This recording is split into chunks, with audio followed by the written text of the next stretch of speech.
Oh wow, I can't believe I'm saying this, and I'm so sad I'm saying this. This video turned out to be a lot more different than what I thought it would. So let's talk.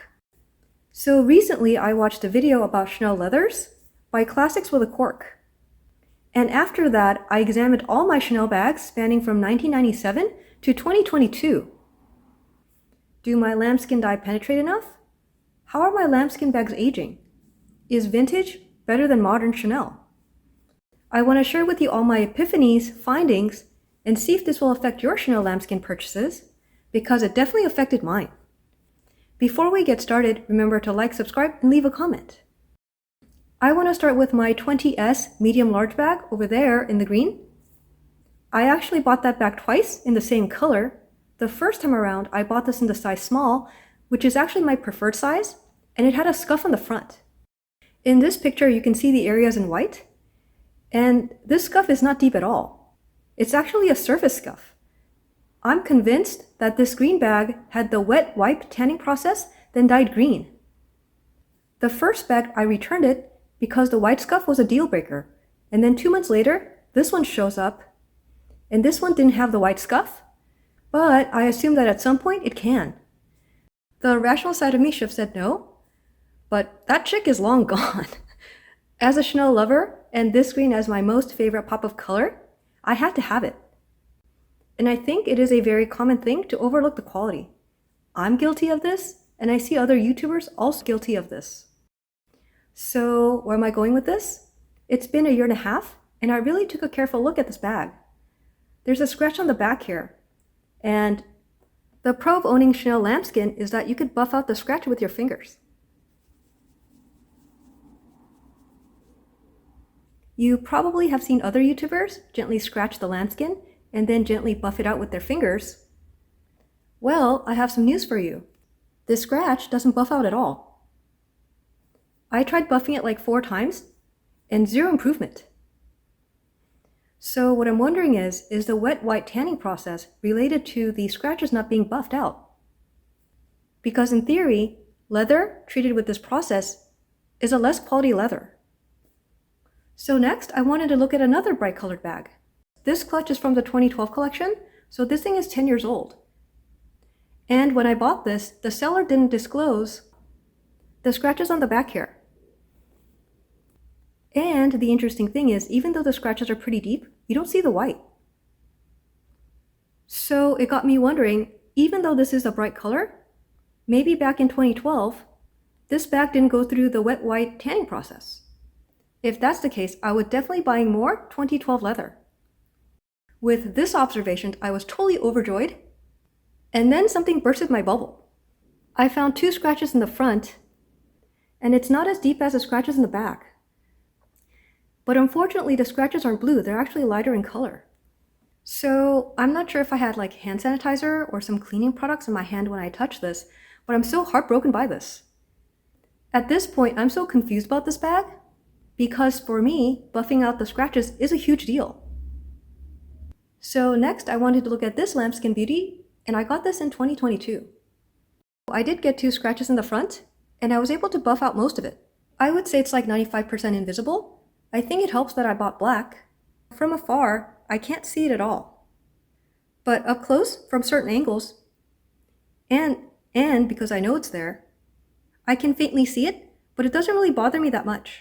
With this bag, I can confirm that I'm able to buff out the scratches. But one more thing, if your scratches are deep enough, the scratches may not go away even if you buff it. So here I have the mini heart bag, and it's also in black lambskin, and this also came out in 2022. So far, I haven't put any scratches on here, and I'm definitely not going to do that just for this test. And I'm hoping that this leather will be similar to the other one. The thing that I'm really curious about is, this came in like pink, purple, and blue, and those are pretty bright.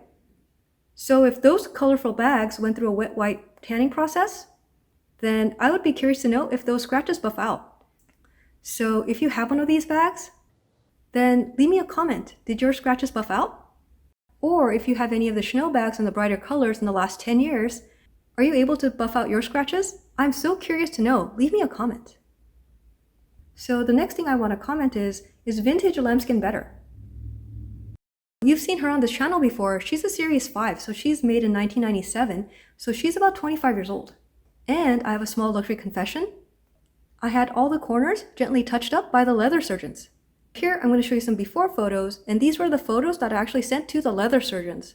So just remember, I had this done like over 2 years ago, and I don't remember seeing any white coming through.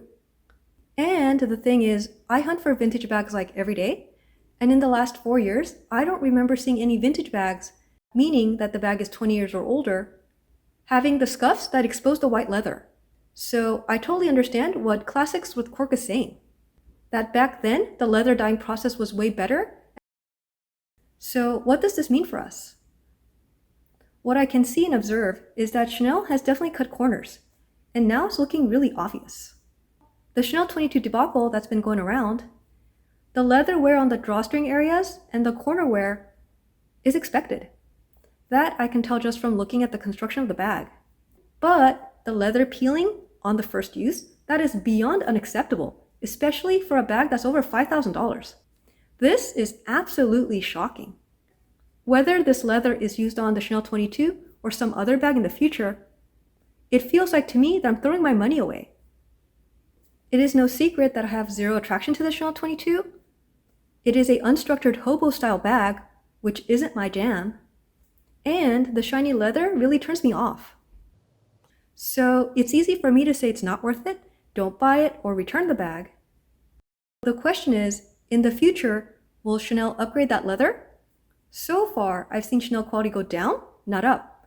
So I'm not holding my breath for that one. So for me, quality along with wear and tear is a big part of my decision-making process, especially at these prices. So my conclusion is, I'm very concerned about the lambskin on these new styles. So at this point, there is no way I will buy a lambskin in the classic flaps going forward.